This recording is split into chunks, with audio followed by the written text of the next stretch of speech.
ध्यायः श्रीभगवानुवाच इमं विवस्वते योऽहं प्रोक्तवान् भव्यं विवस्वानमभिप्राह मनुरिक्ष्वाकवे ब्रवीत् एवं परम्परा प्राप्तमिम राजर्षयो विदुः सकलेन महता योगनष्टः परन्तप एवं परम्परा प्राप्तमिम राजर्षयो विदुः सकलेन महता योगनष्टः परन्तप अर्जुनवाच अपरं भवतो जन्म परजन्म विवस्वते कथमद्विजानीयात् मादौ प्रोक्तवानिति श्रीभगवानुवाच बहूनि मे व्यतीतानि जन्मानि तव चार्जुन तान् वेद सर्वाणि नत्ववेत्थ परन्तप अजोऽपि सन्व्यात्मात्मा भूतानामीश्वरोऽपि सन् प्रकृति स्वामिदिष्टाया सम्भवात्मा मया यदा यदा हि धर्मस्य ग्लानिर्भवति भारत अभ्युत्थानमधर्मस्य तदास्याम्यं सजाम्यं परित्राणाय साधूनां विनाशायश्च दुष्कृतां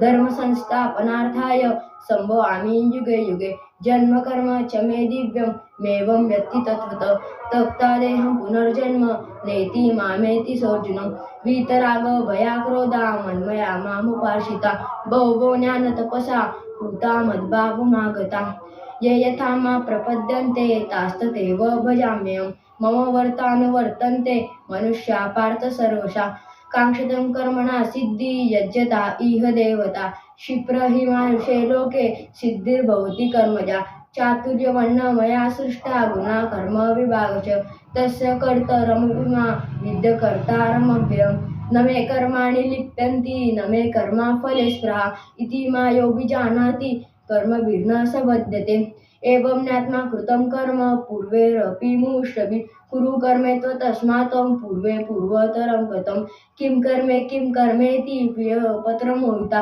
तत्ते कर्म प्रवक्ष्यामि यज्जता मोक्षसे शुभात् कर्मण्येहापि बोद्धव्यं च विकर्मण अकर्मणश्च बोद्धव्यं गहना कर्मण्यवति कर्मण्य किं कर्मेति कर्मण्यकर्म यः पश्चेत् कर्मणि विकर्मण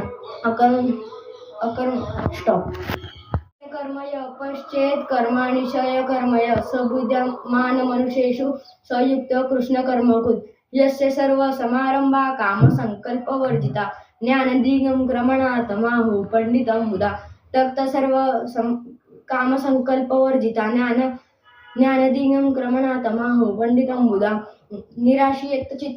निराशीयत चित्तात्मा तत् सर्व परिग्रह शारीरं केवलं सर्वनाप्नोति किल्बिषम्. जय योगेश्वर. आजचा आपला विषय आहे सदैव गीताचे स्मरण करीन, माझ्या दादाला आवडेल तेच करीन. माझ्या दादाला काय आवडते? दादांना गीता आवडते, कारण गीता हा आपला धर्मग्रंथ आहे. धर्म म्हणजे काय तर कर्तव्य. आपण आपले काम वेळोवेळी केलेच पाहिजे. आपला धर्म काय तर नियमित अभ्यास करणे. आपल्यातील निपुणता भगवंताच्या चरणी अर्पण करून मी गीता पूजन करतो असे मला दादांनी सांगले. गीता संदेश आपला सांगते, काम करीत जा, हाक मारीत जा, मदत तयार आहे. मग माझं काम काय तर अभ्यास करणे, भगवंताचे स्मरण करणे आणि मदत तयार आहे. माझा रिझल्ट येईल तो चांगला असेल, मी नक्की पास होणार. अशा प्रकारे दादांनी आपल्याला गीता सोपी करून सांगितली. तसेच मला बाल संस्कार केंद्र देऊन माझे जीवन संस्कारी बनवले. केंद्रातून श्लोक, वाग्भूषणम, बोधवचने, त्रिकाल संध्या आणि खेळातून माझे जीवन पुष्ट बनवले.